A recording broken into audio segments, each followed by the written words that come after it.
میت کے بارے میں لوگ سوال کرتے ہیں، میت کے کپڑے، میت کی جرسی، میت کے موزے، میت کا رومال، حضرت صاحب کہاں صدقہ کریں؟ میں نے کہا میت نے یہی چھوڑا ہے اور کچھ نہیں چھوڑا؟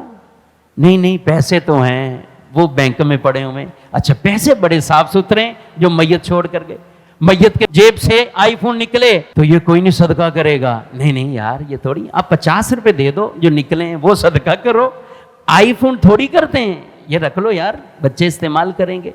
تو جو میت نے پہنا ہوا ہے وہ کوئی پہننے کے لیے تیار نہیں ہوگا۔ میت نے جو سوٹ پہنا تھا یا جو پیچھے میت کے کپڑے ہم پہنے، ہر ایک کی بات نہیں کر رہا ہوں، بعض محبت میں کرتے ہیں پہنتے ہیں ٹھیک ہے، لیکن میں ایک صرف چوٹ کرنے کے لیے کہہ رہا ہوں۔ اور یہ مسئلہ دینی یاد رکھیں، میت پیسے چھوڑے، موبائل چھوڑے، گاڑی چھوڑے، بینک بیلنس چھوڑے، کپڑے چھوڑے، یہ سب وراثت ہے، یہ سب ترکہ ہے۔ اس کے اوپر شریعت میں ترکے کے احکامات ہوتے ہیں۔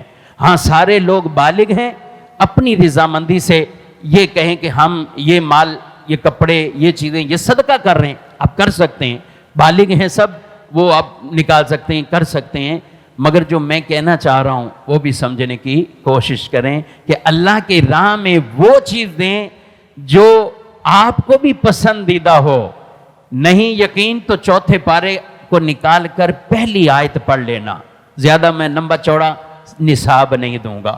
چوتھا پارا پہلی آیت آج ہی نکال کر خود قرآن کے سامنے قرآن کھول کر ترجمہ پڑھنا۔ اللہ آپ سے کیا فرما رہا ہے؟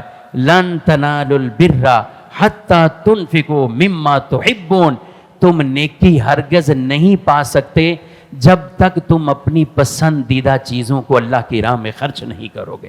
جو خود پسند گئے اسے جب اللہ کی راہ میں خرچ کریں گے اس وقت تک نیکی نہیں پا سکتے، نیکی کی حقیقت نہیں پا سکتے۔ تو میرے بھائیوں یہ باتیں ہمیں ہر وقت یہ سمجھنی چاہیے